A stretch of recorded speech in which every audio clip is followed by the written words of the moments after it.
मेरे दोस्तों, फिर से एक नए वीडियो के साथ जो कि 10th क्लास के हिंदी का इसमें मोस्ट इंपोर्टेंट 50 ऑब्जेक्टिव प्रश्न लेकर के आए हैं, जो कि आप देखिए आपके एग्जाम व्यू से काफी मोस्ट इंपोर्टेंट प्रश्न लिए हैं।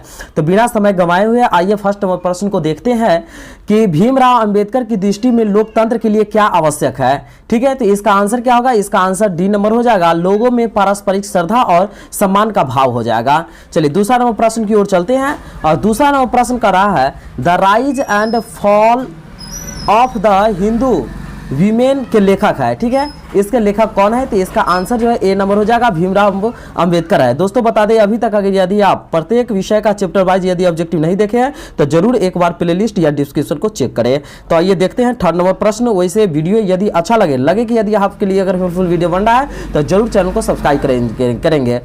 तीसरा प्रश्न करा है 20 के दांत कहानी का प्रमुख पात्र कौन है। ठीक है, तो इसका आंसर क्या होगा? इसका आंसर ए नंबर हो जाएगा, सेन साहब है। चलिए नेक्स्ट प्रश्न की ओर चलते हैं, जो कि चौथा नंबर प्रश्न करा है दैवत विज्ञान क्या है। ठीक है, दैवत विज्ञान क्या है? तो 4 का आंसर क्या होगा? 4 का आंसर सी नंबर हो जाएगा, देव विज्ञान इसका आंसर हो जाएगा। चलिए नेक्स्ट प्रश्न की ओर चलते हैं। पांचवा नंबर प्रश्न करा है नाखूनों को किसके रगड़कर लाल और चिकना बनाया जाता था। ठीक है, नाखूनों को किससे रगड़कर लाल और चिकना बनाया जाता था? तो 5 का आंसर क्या होगा? 5 का आंसर ए नंबर हो जाएगा, मोम और अलता से बनाया जाता था। चलिए नेक्स्ट प्रश्न की ओर चलते हैं, जो कि छठा नंबर प्रश्न कह रहा है दारिस क्या है। ठीक है ना, दारिस क्या है? तो 6 का आंसर क्या होगा? 6 का आंसर डी नंबर है, प्राचीन कालीन सोने का सिक्का। ठीक है, इसका आंसर हो जाएगा। चलिए नेक्स्ट प्रश्न की ओर चलते हैं, जो कि 7वां नंबर प्रश्न कह रहा है काशी को किस नगरी के रूप में जाना जाता है। काशी को किस नगरी के रूप में जाना जाता है? तो 7 का आंसर क्या होगा? 7 का आंसर सी नंबर हो जाएगा, देव नगरी के रूप में जाना जाता है। चलिए नेक्स्ट प्रश्न की ओर चलते हैं, जो कि 8वां नंबर प्रश्न है किसने कहा था कि सब पुराने अच्छे नहीं होते, सब नए खराब नहीं होते? यह किसने कहा था? तो 8 का आंसर क्या होगा? 8 का आंसर डी नंबर हो जाएगा, कालिदास ने यह बात को कहा था। ठीक है, चलिए नेक्स्ट प्रश्न की ओर चलते हैं, जो कि 9 नंबर प्रश्न करा है बहादुर ने माँ के रखे रुपयों में कितने रुपये निकाल लिए। ठीक है, तो 9 का आंसर क्या होगा? 9 का आंसर जो है वह बी नंबर हो जाएगा, 2 रुपया बहादुर ने निकाल दिया था। दोस्तों यदि लग रहा है कि यदि आपके लिए अगर हेल्पफुल वीडियो है तो जरूर चैनल को सब्सक्राइब करते चलेंगे। बाकी 10 नंबर प्रश्न करा है परंपरा का मूल्यांकन शीर्षक पाठ किसके द्वारा लिखा गया है।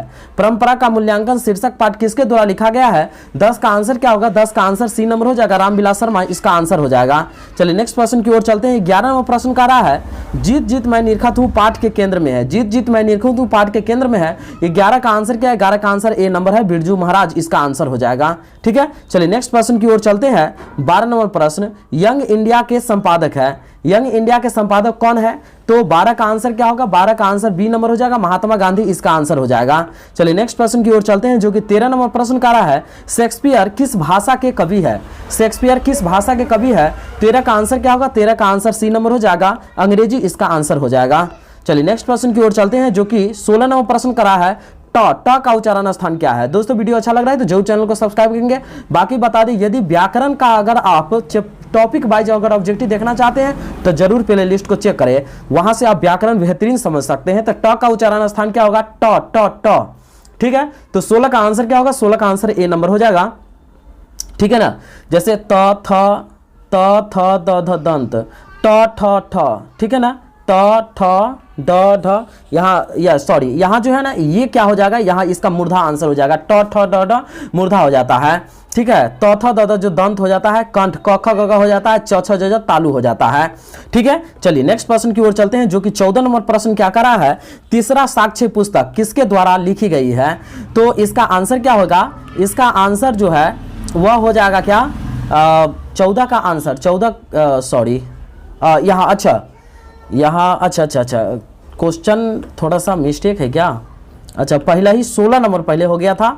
ठीक है, अब इसके बाद 14 नंबर है। ओके ठीक है, थोड़ा सा इधर उधर ये है, तो 14 का आंसर इसमें ए नंबर हो जाएगा, अशोक वाजपेयी हो जाएगा। चलिए नेक्स्ट प्रश्न जो है वो हमारे पास है 15 नंबर प्रश्न राष्ट्रकूट शासक कहाँ के रहने वाले थे। तो 15 का आंसर क्या होगा? 15 का आंसर बी नंबर हो जाएगा, कर्नाटक के। ठीक है ना, तो देखिए पहले ही वो 16 नंबर प्रश्न को पहले ही वो टाइप हो गया था। अब यहाँ हम चलेंगे 17 नंबर प्रश्न पर चलेंगे। ठीक है, तो 17 नंबर प्रश्न कर रहा है कि नायक का संधि विच्छेद क्या होगा। नायक का संधि विच्छेद क्या होगा? तो 17 का आंसर बी नंबर हो जाएगा, नय जोड़ अक इसका आंसर हो जाएगा।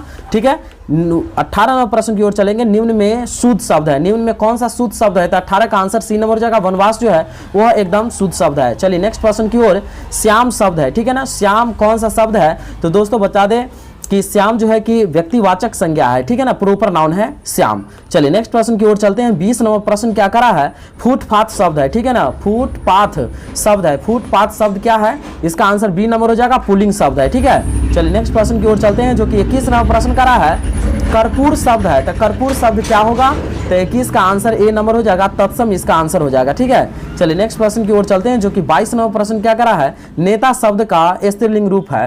तो नेता शब्द का स्त्रीलिंग रूप क्या होगा, तो 22 का आंसर सी नंबर हो जाएगा, नेत्री हो जाएगा।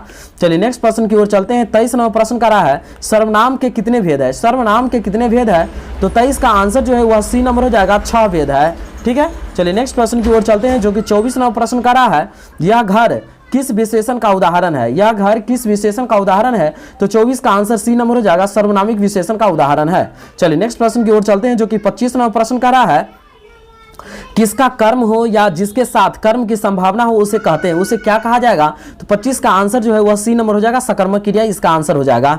चलिए नेक्स्ट प्रश्न की ओर चलते हैं। 26 नंबर प्रश्न करा है, रसखान किस राजवंश में उत्पन्न हुए, ठीक है। तो 26 का आंसर क्या होगा, 26 का आंसर ए नंबर हो जाएगा, पठान राजवंश में ये उत्पन्न हुए थे।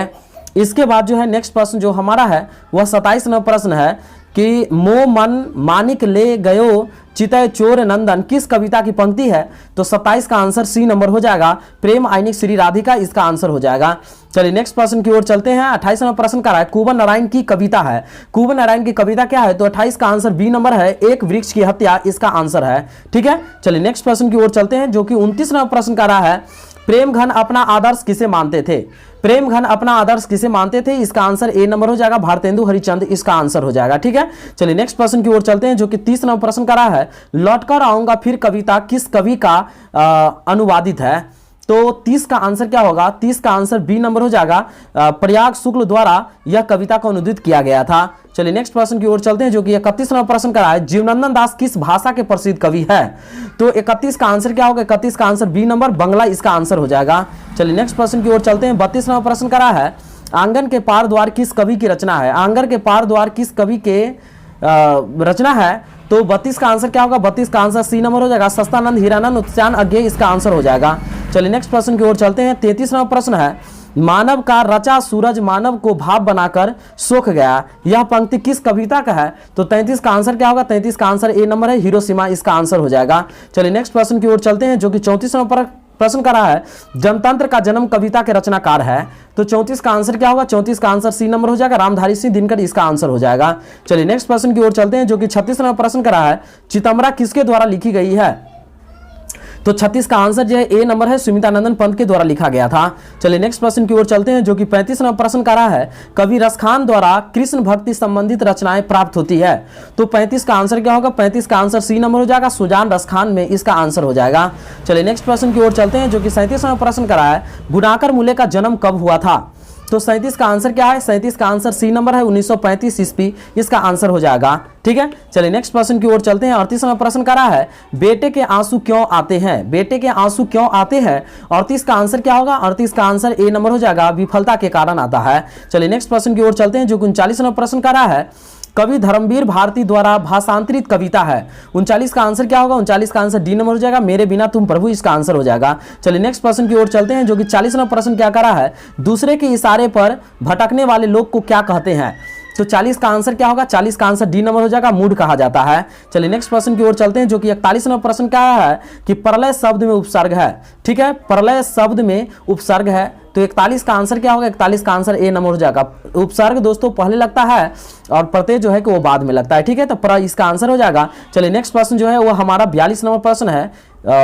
एक मिनट, 42 नंबर प्रश्न दोस्तों इसमें कह रहा है कि पहाड़ शब्द का विशेषण, ठीक है, पहाड़ शब्द का विशेषण क्या होगा, तो 42 का आंसर क्या हो जाएगा, बी नंबर हो जाएगा, पहाड़ी इसका आंसर हो जाएगा। चलिए नेक्स्ट प्रश्न की ओर, तो दोस्तों यहां पर जो है कि 42 क्वेश्चन ही टाइप हो पाया, 50 नहीं, तो आप देख लीजिएगा कि 42 में आपका कितना सही हो पाया, एक बार जरूर कमेंट बॉक्स में शेयर करें। बाकी वीडियो कैसा लगा ये भी आप शेयर करेंगे और चैनल को जरूर सब्सक्राइब करेंगे। धन्यवाद है।